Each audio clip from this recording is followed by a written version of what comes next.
Right, thanks for joining us. Today we'll be speaking about our keywording project in which we developed a custom AI model to enhance a collection housed at the Center for Folklife and Cultural Heritage here at the Smithsonian Institution. In this presentation, we'll cover the topics shown here. We'll start by doing introductions to the context of this project, who we are, what we did, and where we're coming from. And then we'll look at the process that we went through, the results, the lessons we learned, and we'll review open questions that are still to be determined. My name is Cecilia Peterson, and I am the digital projects archivist here at the Center for Folklife and Cultural Heritage. And I'm primarily responsible for making our collections accessible to the public in a variety of ways. I am an MLS from in library science from the University of Maryland, and I'm also a member of the Folklife magazine editorial board. I'm Doug Peterson. I am the head of R&D and one of the co-owners of Digital Transitions. I am a graduate of Ohio University, go Bobcats. Kate Stone, our event marketing manager, also a Bobcat. And our service division of Digital Transitions called Pixel Acuity is the one that provided the PA Archer grant that backed up this work. I'm Ankur Patel, and I'm the founder of Human AI. I've been working in the field of AI and machine learning for many years now. I've authored 2 books, one on natural language processing, another on unsupervised learning. And I'm very fortunate to partner with Digital Transitions on this particular project. We're trying to find more innovative ways to introduce artificial intelligence to the work that all of you are doing. I'm an undergraduate at Princeton University, and I've worked at many startups doing artificial intelligence for commercial applications.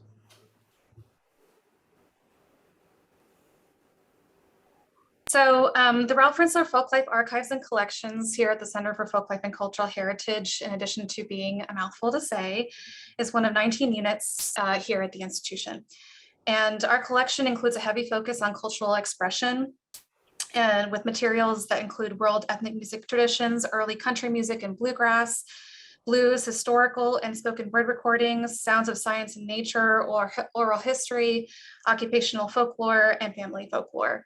42% of those collections are related to record labels we've acquired through Smithsonian Folkways, which I'll talk about later. As you might expect for a unit focused on cultural expression, the Rinzler Archives has a large number of audio and visual recordings, or audiovisual recordings. In fact, we have the largest collection of AV material within the Smithsonian. But like many archives, we also have a large number of photographic and paper-based materials. In particular, for every commercial recording we own through an acquisition of a record label, we may have dozens of related photographic and paper items. It is this part of our holdings that today's presentation focuses on. Specifically, the AI work was performed on a collection acquired by the Smithsonian from Moses and Frances Ash. Moses Ash was a Polish Jewish immigrant who founded 3-ish record labels, including Folkways Records. This label featured famous and lesser known American and international writers, poets, documentarians, ethnographers, storytellers, and grassroots musicians. The collection contains correspondence with artists such as Woody Guthrie, Pete Seeger, Leadbelly, and the other names you see here. In fact, the image you see in this slide is a postcard from Langston Hughes to Moses Ash from Uganda. Following Moses's death in 1987, the record label was acquired by the Smithsonian with the understanding that the over 2,000 archival releases would remain commercially available to the public, barring rights issues. It continues to this day as a not-for-profit record label within the Smithsonian. So in addition to operating 19 museums and the National Zoo, the institution operates a full-fledged record label. Named Smithsonian Folkways, it is run as a nonprofit, but still executes all the normal business operations of a regular record label. For example, it still actively distributes music in the collection to channels such as iTunes and Spotify, as well as through physical media, and still manages to pay royalty fees to the artists of those songs or their living descendants, estates, or communities. In fact, the business operations of this record label became a motivating factor in this AI project, as you'll see. So So the Moses and Francis Ash collection had already been digitized in 2018. It totaled to around 112,000 images. The resulting images are now stored in the institution's digital asset management system, which was shown on the previous slide. In 2011, I began adding metadata to the digitized images to aid in its discoverability and to help Smithsonian Folkways record label find important business documents such as contract and royalty agreements in which they needed to continue to honor standing arrangements for the payment of artists and their estates.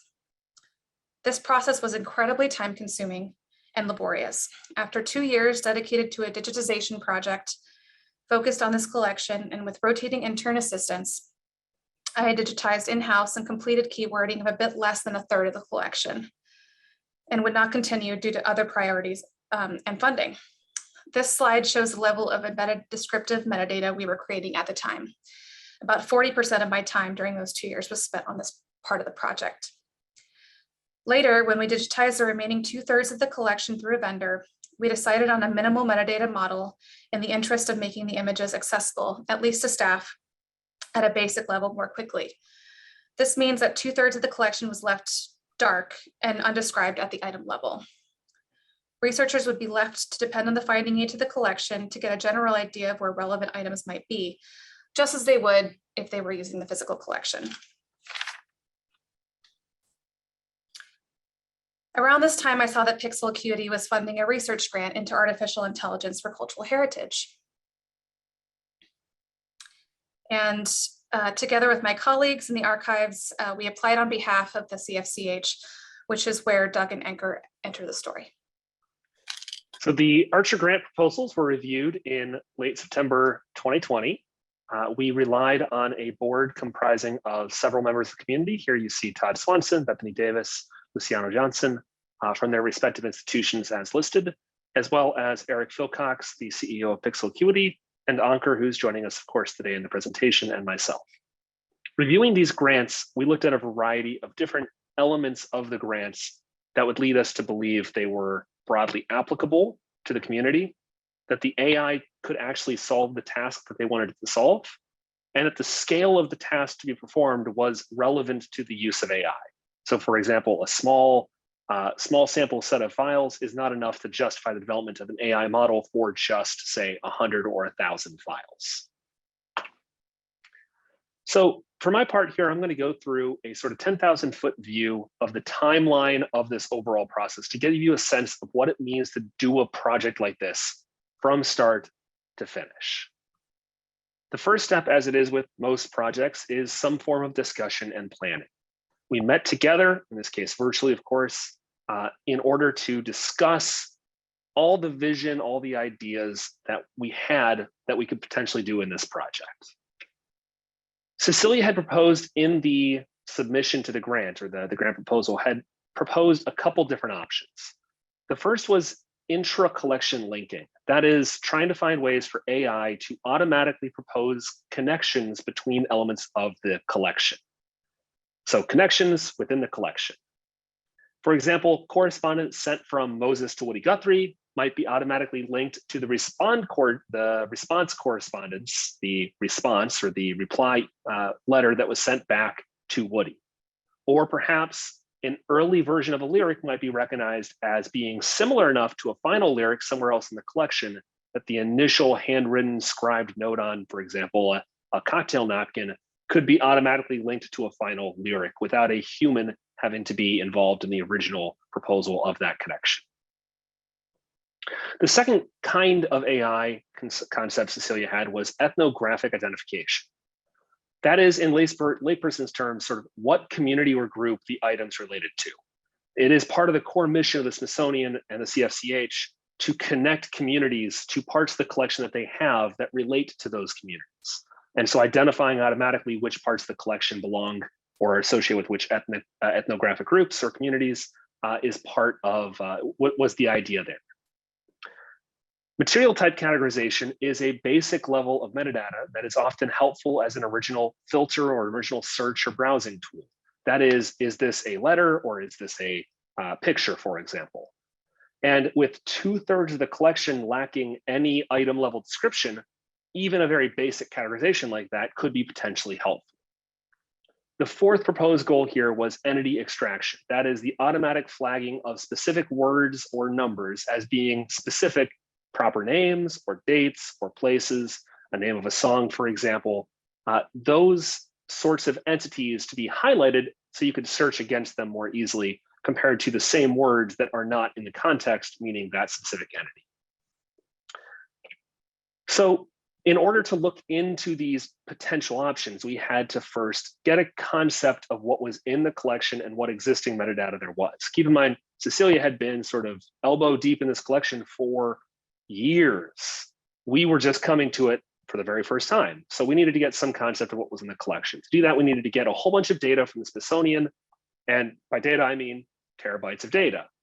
So we worked with the Smithsonian to implement actually a totally new workflow for them. This is the first time they've done this, was working with us to export through their dams to their staging process and then use their FreeNAS system to upload directly to our cloud. So in layperson's terms, it was a cloud to cloud transfer.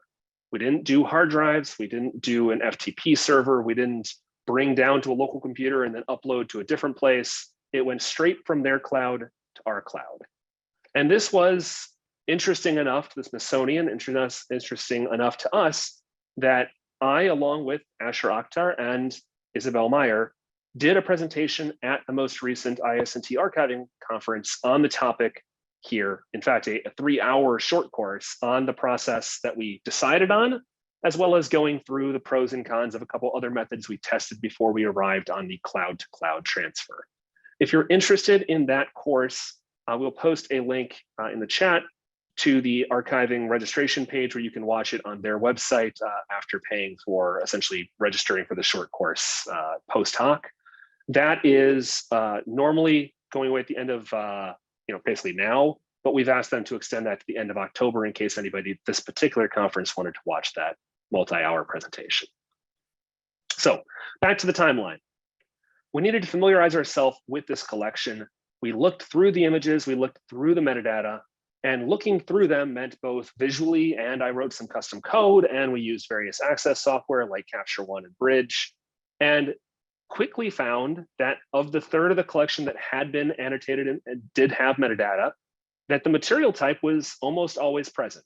So kudos to the team there at Smithsonian for very consistent and very thorough detailing of the material type in the metadata that was in the collection. Given that that was already there, it was pretty easy in this exploratory grant concept to pick out that third goal as the one that we would pursue. We never had nobody had any expectation that we'd be doing all of these. We wanted to find out where is the sort of low-hanging fruit, where's the most applicability for AI in cultural heritage. And given that there was a lot of stuff in here, material type was going to be a really good fit. Now, it's not to say these other three couldn't be done, right? And they could be potentially interesting follow-ups for us or for somebody else. Intercollection linking and ethnographic identification are both potentially AI capable projects, but you would need a considerable amount of existing metadata to train a model on them, which didn't exist yet in this collection. And doing that would require a tremendous amount of manual labor that we had already asked Cecilia to do quite a lot of, so we backed away from those two. Likewise, entity extraction would create a lot of data that would have to then be checked. So it's not so much about necessarily the training so much as the QC at the end. And again, that seemed like a burdensome process for this exploratory process. So we all settled mutually on material grant categorization. So we talked, we transferred data, we looked at stuff, we agreed on a goal. Now we had to start cleaning up and accessing the existing labels for material type that were in the collection. Here you see just a short list of the most popular tags. This came from some custom code we wrote to look through all these files and parse out the most frequently occurring keywords. And we wanted to pick keywords that were going to be broadly applicable, that could apply perhaps to another similar collection, or perhaps even to a collection at another institution. So for example, knowing that something was a Frederick Ramsey related document is incredibly valuable if you have some stuff from Frederick Ramsey and some stuff not from Frederick Ramsey, but that is not describing a lot of collections out there. Whereas correspondence versus photographic prints versus handwritten notes, that is a distinction or a categorization that you might find at a majority, maybe an overwhelming majority of archives. And this is really important. We also needed to have the examples that we were using for training be canonical, meaning typical or expected, representative or distinctive of that particular keyword. So for example, for all the photographic prints, we removed the verso from the training data. Not because they weren't part of photographic prints, but because the verso is not the distinctive visual element of a photographic print. What distinguishes a photographic print from a handwritten note has a lot more to do with the front of the photograph than the back. So we went through and methodically removed the verso of photographic prints. We did the same thing for other types of material, right? If it was a contract but was not representative of a contract, it was for some reason atypical or unusual, we would just remove that from the training set of data. All right, so on the screen here, you see our categories. You have one example of each. Of course, the process required having 1,000 or more of each. And we had as a problem, we had a clearly defined problem. We had a clearly defined problem. We had a large number of images that were labeled, and we had a large number of images that needed labeling. That is sort of the definition of a great place to be for an AI project. So Ankur took that on, made a first model, fed the results of that first model back.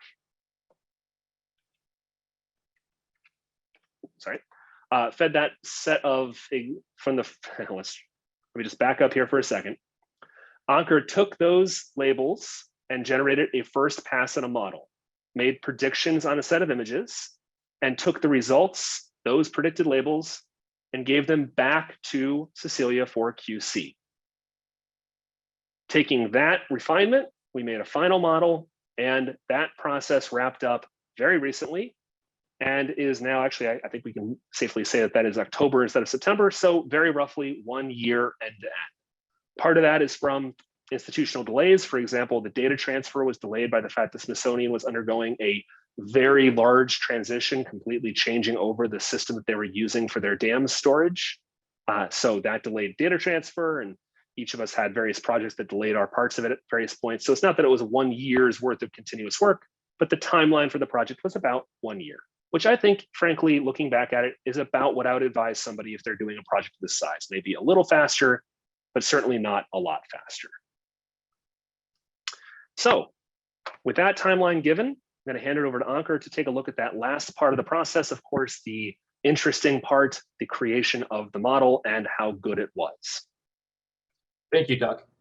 So let's just take a quick step back. I mean, what Doug presented shows you a straightforward task for a human, which is classifying every single document that comes through and putting them into one of 7 or 8 buckets, right? So you have photographic prints, you have record labels, correspondence, liner notes, and these are pretty simple to categorize documents in.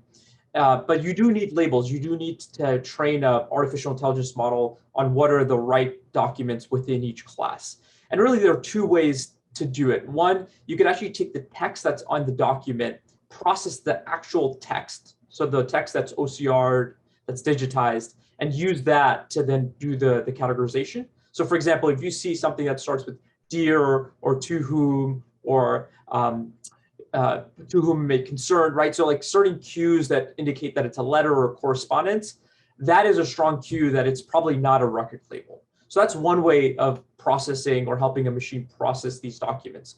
But another is certainly using the image data. And we use both approaches. We use the approach of taking text, which is an element in natural language processing. It's a subfield of AI, as well as image data, which is in the field of computer vision, which is, again, a subfield of artificial intelligence. And so we applied both computer vision, which is taking the image cues, so where in a particular image certain elements are, including, for example, what we would consider to be logos or images, as well as the text that we were able to OCR from the documents themselves. And this then was used both to train the first model. We had to then rework some of the labels in between the first and second model, and then what came out was the second model. So let's go look at the results of the first model. You see here the 7 classes, and what this represents are, it's really a combination of the actual documents as well as the predicted labels. So this is known as a confusion matrix.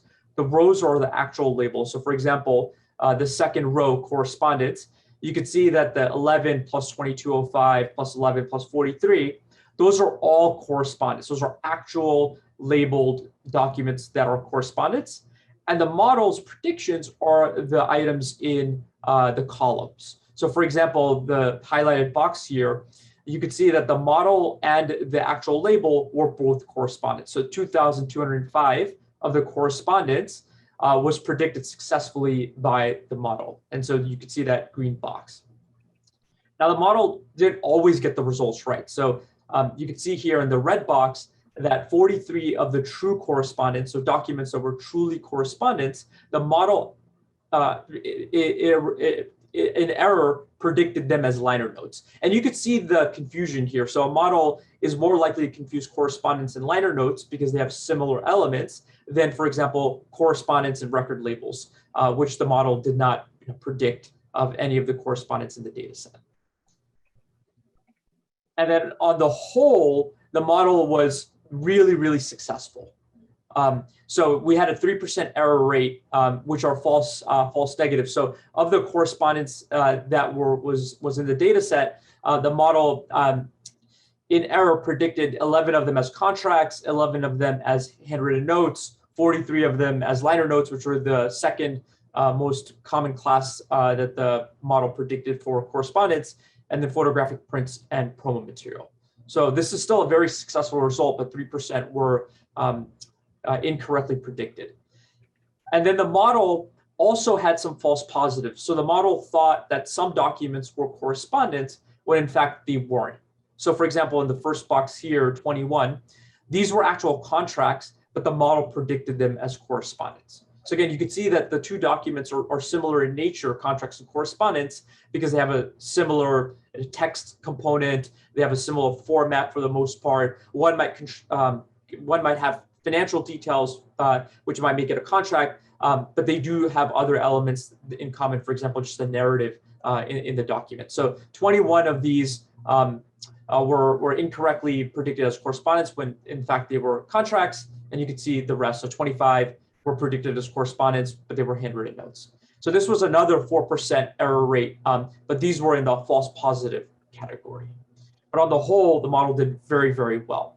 And then when we looked at the model's predictions, we compared them to the actual labels. And the model had areas where it was really confident that something was a human error. And when I visited the results of the model, both Cecilia and I went through these documents, and we found that the model was actually indeed correct, that we, in curating the data set and labeling it, had some errors. And this is a very natural thing that happens. So whenever we as humans go and categorize these documents, we're not going to be 100% good at categorizing them correctly. Typically, the error rate's 1 or 2%. So in this case, for example, the model thought all of these were photographic prints besides this one document it read, which is said it's very likely that it's not a photographic print, but we unsuccessfully marked it as a photographic print. So what Cecilia and I did was we took the model's predictions, especially where the model disagreed with our labels, and we then went and relabeled them. And in some cases, the model was wrong. In some cases, we were wrong. And what that led to were higher degree of labels, so just higher quality labels on net. And once we took the higher quality labels, we trained a second model, and we were able to achieve pretty remarkable results. So overall, we had 95% accuracy with the model. And we'll get to this in a second, but for us, the categorization of contracts was super important. It has critical impact for the Smithsonian, which Cecilia will get to. And for that, we were 99.5% accurate. So all in all, the model, even with just a few thousand labels, did very, very well. And in many ways could be of assistance to humans that are going through this process.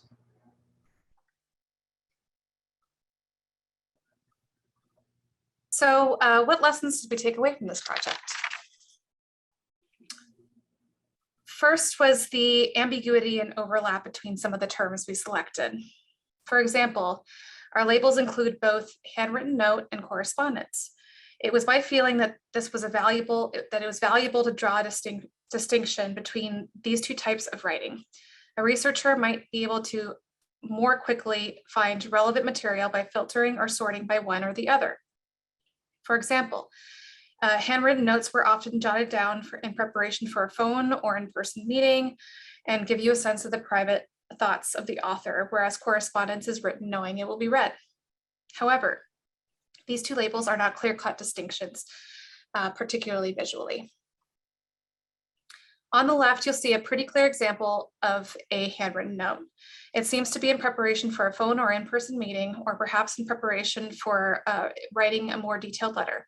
It's shorter, more informal, and doesn't have a clear recipient, but appears to be for the writer's own personal reference. On the right, you have a clear example of correspondence: a header, an address, a salutation, and a closing. But the two in the middle are more ambiguous.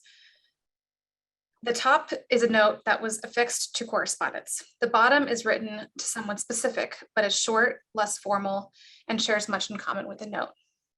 The challenge of lumping and splitting categorizations is, of course, common in a library or archive setting. In this case, it had two ramifications. First, we wanted to avoid training the AI using the images that were ambiguous. AI models benefit from being trained on canonical or typical examples of labels. Second, it made evaluating the accuracy of the results more difficult. If the model predicted that the image on the right was a record label, then it's clearly wrong. But if it predicted the bottom image was a handwritten note, while I decided it was correspondence, then what? Full credit, partial credit, no credit at all? Is it important? Likewise, it raises the issue of what we are comparing to. If I had 3 contractors work on this project and all of them label every image, I would expect some disagreement about the ambiguous items such as these. In fact, I've had many conversations with those working on with me on projects like this. The resulting answer is ultimately subjective. If a model agreed with my decision 90% of the time, it's possible that this would be better than another human. The next lesson is that different kinds of errors have different costs. For example, the contracts in our collection contain royalty arrangements, personally identifiable information, and other sensitive data. Smithsonian Folklife has specifically requested that none of these be made public, which is tricky because they are interfiled with materials that are perfectly acceptable to be made public. Ideally, contracts are correctly identified as contracts, and items that aren't contracts are correctly identified as not being a contract. However, knowing that no process is perfect, we have to consider the different cost of a false positive compared to a false negative. If a photo is errantly labeled as a contract, it will be withheld from our online finding aid, and a researcher may miss out on the opportunity to include it in their research. This is a bad outcome, but not that bad. The photo still exists and can be manually retrieved. If a contract is errant labeled as a photo, then it will be included in our finding aid. And that sensitive information will be exposed. That is an outcome we must avoid. Since it's a bigger deal to miss contracts, we should err on the side of labeling something a contract. Instead of setting that threshold at 50% confidence, we could instead set the threshold such that the model label anything it suspects might be possibly a contract. Using this method, we found that we could reach 99.5% accuracy in labeling contracts, even though they represented only 4% of the collection. I'd estimate that this is pretty close to the accuracy I'd expect from a single human reviewer. And the final lesson was about whether or not this approach was worth it. This can't be evaluated in a vacuum. We must consider what the alternative is. We regularly receive digitization requests from Smithsonian Folkways. Frequently, the request is to digitize a collection recently acquired of a recently acquired defunct record label. That is, the founder of a record label is retiring, and the Smithsonian has acquired their physical and digital archives and intends to continue making their music available. They need access to the archives, particularly the contracts, to facilitate this, and want us to digitize the physical collection to make that happen. This process, and you can see that in option 1. This process takes months if that is all we are doing. And of course, that's not all we are doing. We're a small shop and we have a variety of other roles and responsibilities, plus the rest of the unit to serve. And the choice is not between the slow and accurate human labeling and fast, but not as accurate AI labeling. Because our existing staff simply does not have the time or resources. A project like this would end up in our backlog and it wouldn't be done anytime soon. So really the choice is between labeling by AI or outsourcing human labeling to either contractors or an outside company. This makes AI much more potentially attractive to us and our internal research colleagues like the Smithsonian Folklife record label. So what do those numbers look like? For a collection of papers and photographs the size of the Ash collection, which is 400 cubic feet of papers and photographs, the Rinzler archives would anticipate needing 3,600 hours of post-digitization processing following digitization by a vendor. These activities would include preparing basic metadata and ingesting digitized files into the DAMs, as well as identifying images that should not be pushed to our public-facing finding aids. At our standard in-house contractor rate of $36.63 an hour, we are looking at a total cost of $131,863. While AI cannot take care of all these tasks, it can help reduce the cost significantly and allow an archivist contractor to focus on digital preservation and broader public access tasks. And I'll hand it over to Doug for our undetermined or our to be determined part of this project. Thanks, Cecilia. I know people are going to have a lot of questions and I can't wait to get to those. But first, I want to propose some of our own questions, some of the things that we ourselves did not determine, either because they were too hard to answer or because we didn't pursue it in the context of this particular grant. So remember, the Archer grant stands for, let's see if I can do this, Artificial Intelligence in Cultural Heritage, Exploratory Research in Cultural Heritage, exploratory research. So we were exploring, we weren't necessarily going to answer every question we came across, and we thought finding questions was almost as valuable as answering every question we came across. So one of the first questions that was not determined is what to do about the fact that this collection, by its very nature, is often multi-page. That is, it's not just 116,000 images that are all equally unrelated. Often it was 3 or 5 or 15 pages of one particular document and then 5 or 10 or 15 pages of another document. Here, we did all of our work at the individual item level. And to be clear, what we mean is an individual image level. So even the front and back were treated differently. Here you see ASH 01, 005, 055, 032 is a physical item with 3 pages. And we had 3 JPEGs that we were evaluating. And our final model predicted that the first 2 were in fact contracts, while the third was not a contract. But if all 3 pages we know belong together to the same document, maybe we should have, for example, extrapolated or placed a different threshold for the analysis of the third page, given that the first 2 were showing up as strong positives for contracts. But maybe we shouldn't, because in some cases you would have 2 pages of a contract and then stapled to it is a third page of unrelated non-contract information, or I should say, potentially related, but not a contract paper. For example, a letter or a note or a receipt that is not actually a contract. And that could be the case in any of these material categorizations. You could have promotional material bound in with correspondence. You could have correspondence on top of liner notes. Should we go into this structural question? We didn't, and it's an open question whether or not it would have value. Another open question is what other types of AI could be easily leveraged in a collection like this? We took what I'd call a shallow dive on a couple different types. For example, we did notable individual recognition. We looked through all of the photographic prints of this collection, which was greatly aided by the fact that we had categorized by print in the previous step. We had used AI to categorize what things were prints. We pulled the prints out and we ran the prints through notable individual recognition. You'll notice that we did in fact have some successes. Not a surprise, we also had some failures. That is, times where the algorithm said, hey, I think this is XYZ person, but it wasn't. For example, here is Alan Simonson, a modern football player, being detected over this face that is quite clearly not a modern soccer player.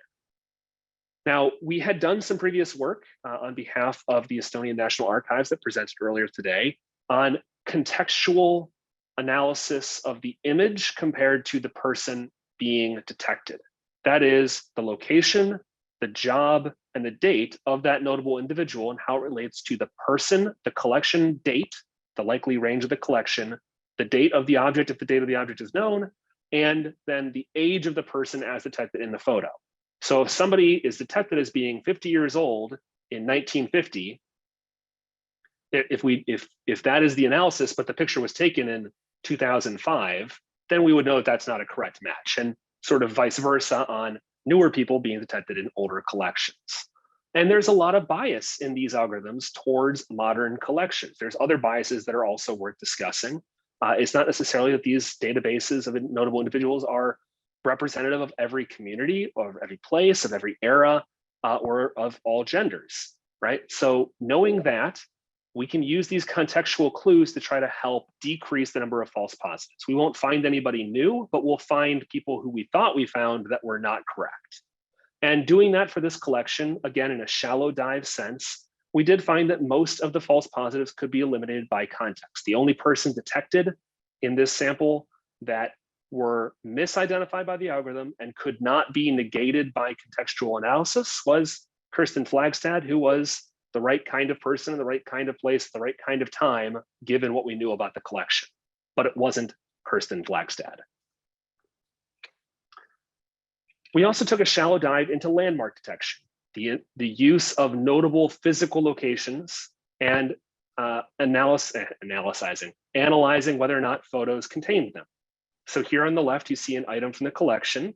On the right, you see Bodie Island Lighthouse, a modern photo taken from taken in the modern era, and you can see that that is in fact correctly matched up. So that was a correct find by the algorithm. Likewise, you see here a mountain in Ireland. If you look at the specific sort of black and white patterns on the mountain, very clearly that is Mount Errigal. Apologize for mispronouncing that to anybody who might be Irish. And I thought this one was especially kind of interesting. It found this place that I won't try to pronounce in Ireland. And because Google Maps actually has a street view or a pedestrian view there, you can drop down and walk around. So I walked around until I found this archway with that tower in the background. And I'd guess from, I was a photo major, so I'm going to make an informed guess. I'm about 3 feet further back, 3 feet to the left, and a longer lens in the left shot. But otherwise, it's the same place, same angle, same view. And you can also notice that the archway has in fact been repaired, restored, has been worked on since the time of the photo on the left. So these were shallow dives, notable individuals, places. We didn't do much analysis. We did have Cecilia do some QC on the results, but these are open questions very much at the end of our project. I'm going to turn over to Cecilia for the final and I think most profound and most interesting open question. So the final open question is perhaps the most important of all. How should we deploy the keywording which has been determined by a custom trained AI model? Should the label be qualified in some way to explain to a viewer or researcher that the keywording displayed to them or embedded in the file is an AI prediction? What kinds of resources and support would we need to review the results that are uncertain? These are questions I will be discussing with other stakeholders in the coming months. But my initial instinct is for this data to live in our digital asset management system, along with the files. As we do not traditionally do item level description for papers in our public facing finding aids, it makes the most sense for this data to live with the items themselves. It would then be searchable internally, helpful for Folkways and other internal staff, as well as our own efforts to make much of this collection public because the files are delivered to the public finding aid via the DAMs. So that was a lot that we covered. And we have about a year's worth of work, right? Yeah. And when you're going through that, I'm like, oh, wow, we did do a lot. So I think we have plenty of time for questions. So But if we run out of time at the end of this, our contact information is here, and we'd be happy to discuss this project with you. We certainly have plenty of time. You guys ended just a little bit early, so we got about 30 minutes or so for questions from the attendees here today. So I'm not sure who wants to answer first. I guess you folks will decide how and who is going to answer each question. We have one from Anna Buzzuto. Sorry, I think I might have missed this, but what is your digital asset management system? I assume this is for Cecilia. Yeah, so it's an open text based system that is modified in-house by the Office of oh my gosh, I'm drawing a blank. The chief technology officer. There's a team that works on the digital asset management system to basically modify it for the purposes of the Smithsonian. And it's been around since about, I think, 2008 and has gone through major iterations since then. It's awesome. We love it. Very powerful. Mm-hmm. I have a question for you, and it kind of it revolves around the point that you made about whether or not you want to tag all this information as generated through an AI model, or was there an actual cataloger / subject matter expert doing the work?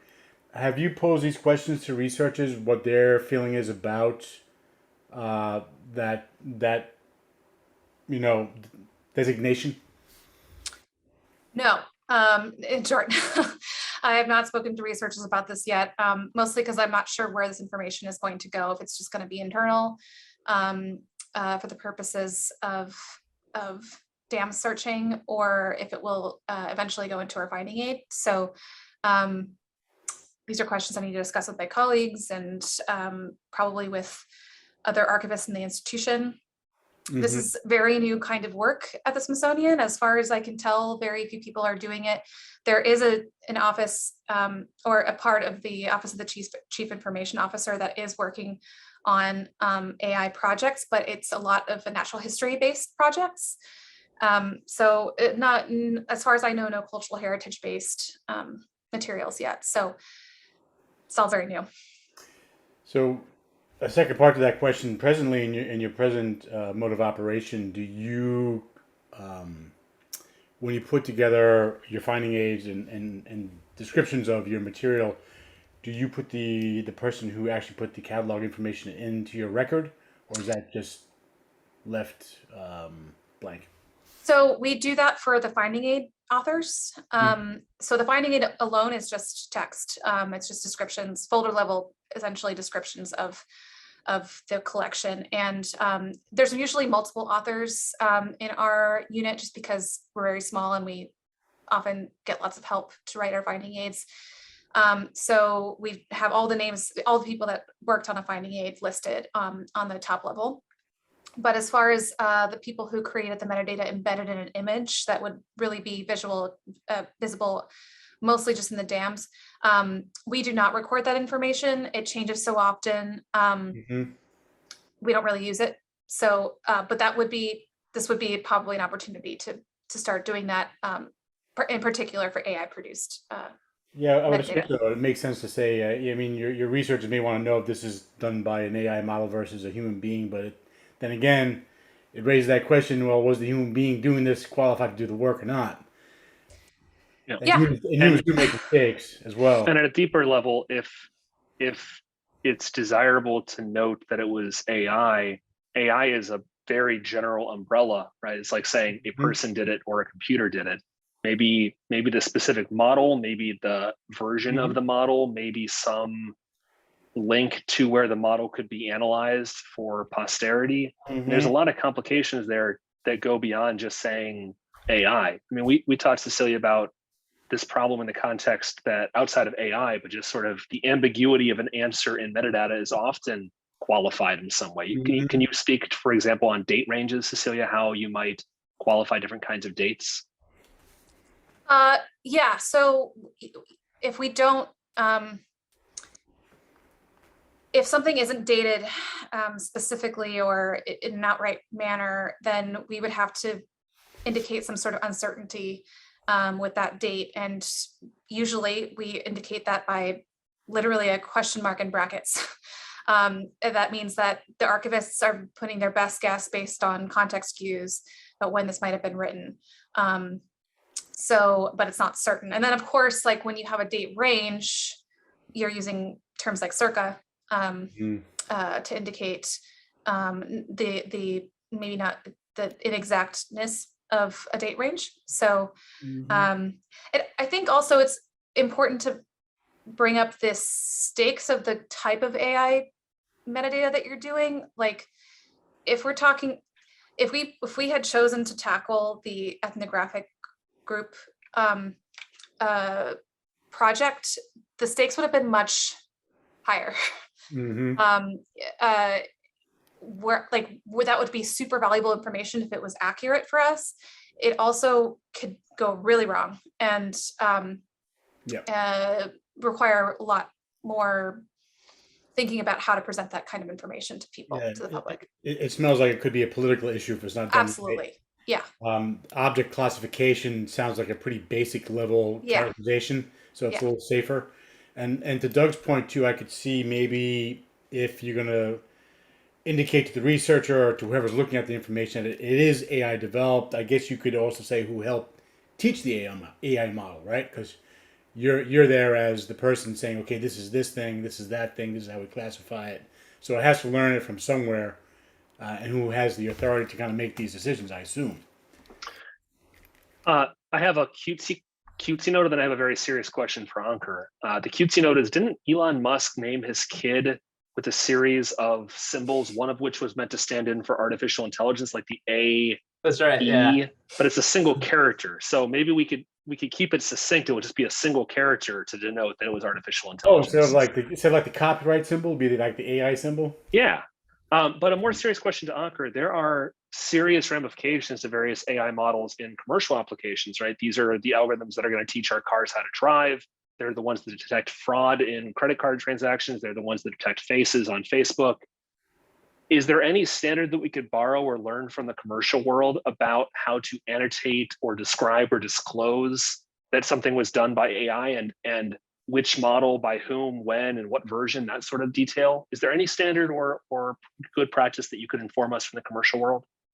There's no standard, but there are definitely good practices, especially ones that are being developed now to handle this. So one of the things that we typically do when we design artificial intelligence applications in the commercial setting is we version every single model. So we know exactly what training data was trained on, with what algo, with what hyperparameter. So basically it is sort of the metadata that was used to train a particular model. We have that bookmarked, so we know exactly how to replicate it if we need to. And we can also study for the bias in a particular model. And if we see errors, particularly if we see a high error rate than anticipated with the particular model, then we could go and say, this was the model that we used. Let's go revisit it and replace it because it looks like the model is no longer performant, right? So for example, if we build a contract classifier and all of a sudden it does really well for a number of years, but then it starts degrading in performance, we need to know when it was last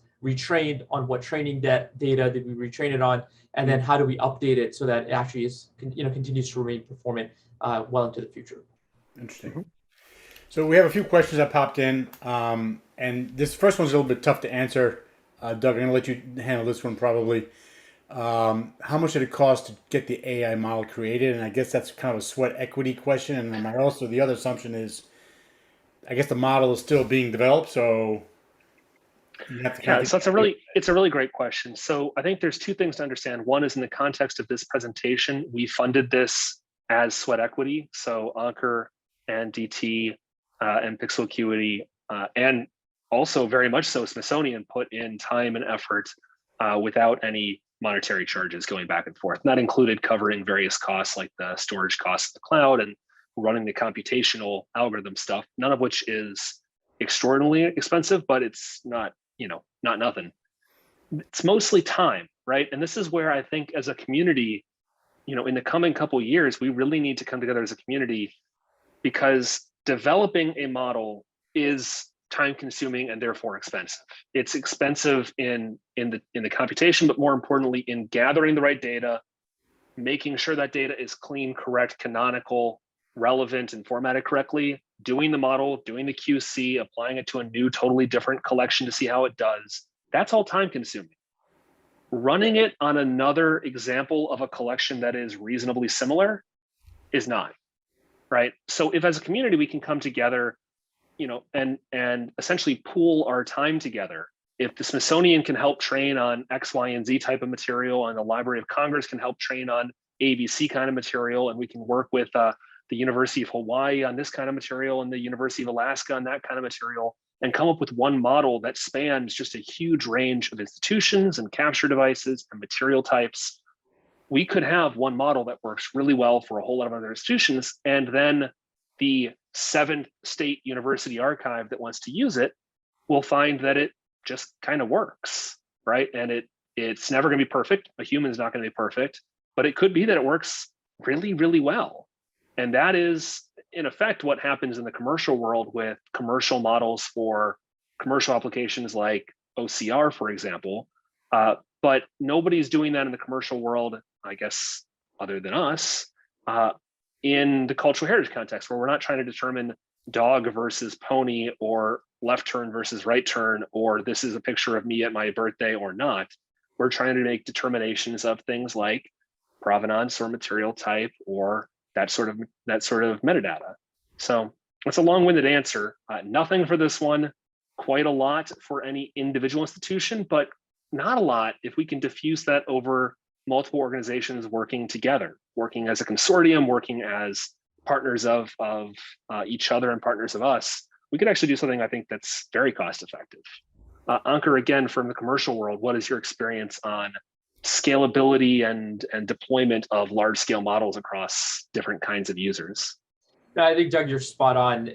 If you were to build a model at every single institution independently, and there were no sharing of models, no sharing of really that knowledge base, it would be very expensive, because then each single institution would have to front the entire cost of the model building process. But when you look at commercial applications of AI, that's rarely the case. I'll give you an example. In the world of invoice processing, so taking a model to process all of the information on an invoice, such as the due date, the invoice amount that's being billed, the vendor, every single invoice based company doesn't develop their own internal model. In fact, there are a few players that do this really well, and almost every single company that is involved in invoices turns to one of the few players. And so it becomes a shared service, a shared software-based service, right, that all of the companies that work with invoices could leverage. And I think that model and models that have happened in other domains in a commercial setting, that's exactly what the cultural heritage community could really benefit from. So it's a small cost for any given institution, because the costs are shared across many different institutions. The other thing is, I think Doug's also right about this, is that it doesn't need to be perfect, so long as it is near human level performance and can assist humans in doing this faster. So for example, if you had to categorize these documents, even the model at this point at 95% accurate is going to be extraordinarily effective at doing a first pass, so that when Cecilia or someone on her team comes and tries to refine the labels, they work with labels that are 95% good. So it dramatically reduces the time that needs to be spent, even though it's not 100%.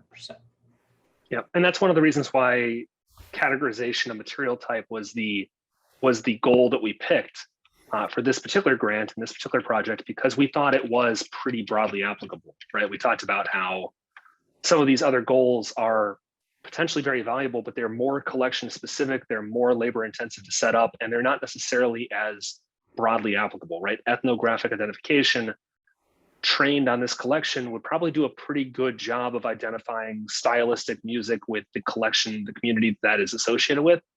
It wouldn't necessarily do anything for a collection of letters between Abraham Lincoln and a general, right? It wouldn't help that collection even a little bit.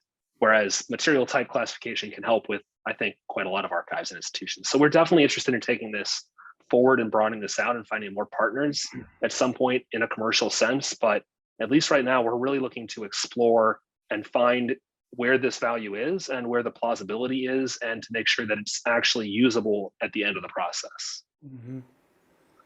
That makes a ton of sense to me as well. My experience, which is pretty minimal, I'm not a cataloging person, but I do remember being on a couple expeditions, collecting animal specimens and so on and so forth. And a lot of times I have not an expert like Cecilia doing the training, but you have a college student who's identifying animals, and they're doing not subject matter specialist stuff, but just the basic stuff. And you sense your confidence level in that is always suspect, I would say, at best.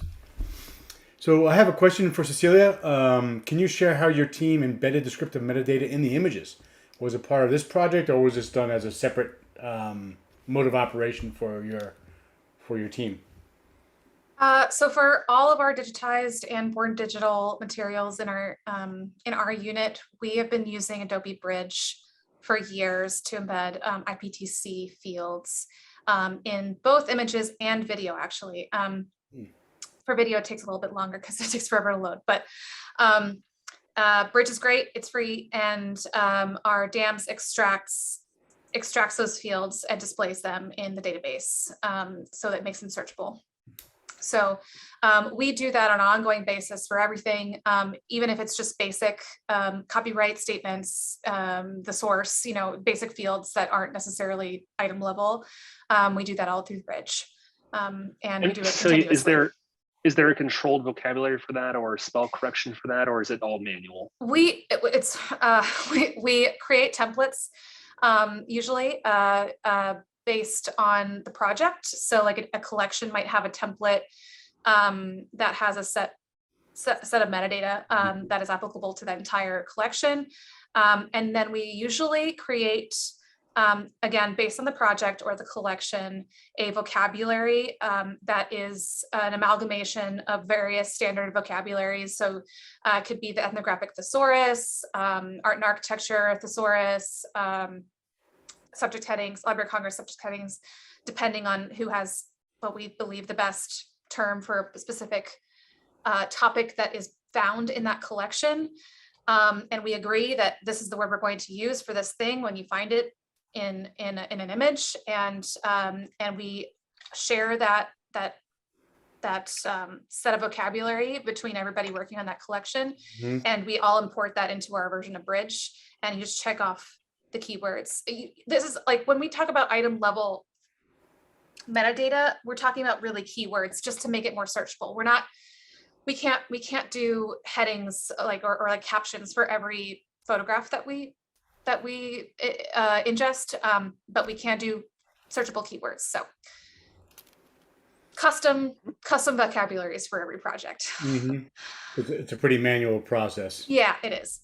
Yeah, but it's worth it in some cases. Multiple people across multiple years. I think I had noticed a small number, and it was quite small. I think you guys clearly have a very, very good process of doing this and QCing the result, but I did find a few instances where there were sort of slant matches, liner note instead of liner notes, or correspondence instead of correspondence series. And we accommodated for that in the programming of our tool by looking for adjacent or slant matches. Yeah. But it's another element of having a human in the chain that, obviously no matter how good your team is, you're going to occasionally accidentally change something or intentionally change something without documenting it or clearing with everybody involved or whatever, right? There's going to be some variation in human labeling.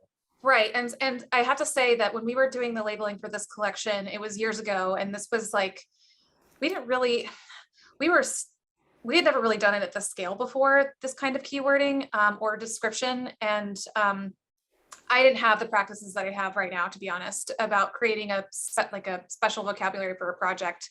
And now for certain, I would have made a keyword list. If you see a contract, use this version of this word. If you see liner notes, use this version of this word and check it off. Don't type it in because we were doing it even more manually before. Because I just didn't know everything that Bridge could do. It's much more powerful than I thought. It was really the first project that we did like this in-house. So I will say that it's gotten, because I've learned a lot of lessons from this project over the years. So So I'm also going to post into the chat the link that you sent me as far as where you can find this collection in the Smithsonian website. So I have another question for you folks. You know, it got me thinking quite a bit about confidence, and people think AI and they get a little stressed about the idea of it, and humans not in control over the process. And you talked a little bit about error rate, but I'm very curious about the error rate of human beings doing the base level cataloging versus putting the AI model on it. And I know you have some certain thresholds that you want to be a little extra cautious with contractual information.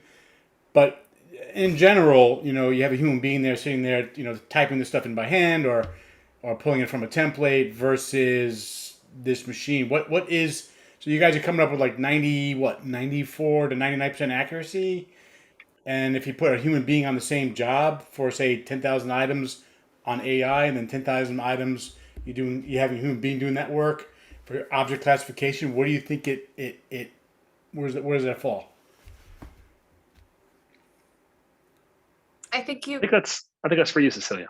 yeah, I couldn't tell you exactly, but it would be in the 90s for sure. It just would take forever. And I think, you know, something that I struggle with a lot in my job is because we're such a small shop, so many times we end up spending a lot of time on tasks that are important, but maybe our expertise isn't particularly taken advantage of for some of those tasks. Mm-hmm. And it's not that AI would be replacing a human making decisions on how to describe a certain object. It's just taking the some of the tediousness out of the process. Yep. So I still think that there is absolutely a need for expertise for training for trained archivists to be doing archival work, but labeling maybe isn't one of those things. I 100% agree. I think if you take kind of that sort of base level, what they call tombstone level cataloging out of the way and let the subject matter expert put the more important data in there, I think that would be a huge boon. And I can really see that for natural science collections as well, where probably less than 1% of the type specimens are even cataloged in zoological collections. You know, the amount of insects or animals collected in the world is huge, and all that stuff just sort of sits there kind of hidden away in drawers and boxes, and you could just imagine what kind of benefit that would be to society if you could put this, you know, kind of intelligence on it. I think it's really fascinating stuff. We are about ending the Q&A session right now. I'm not sure if anyone else has another question they want to pop in real quick. We got one from Jacob Ortiz. I'm not sure what a Habs, Hair, and Howls collection is, but... Well, Jacob, Jared, I would suggest joining us in the breakout session. You can tell us about the Habs, Hair, Howls, and we'll talk together, the three of us, if the applicability of AI is there.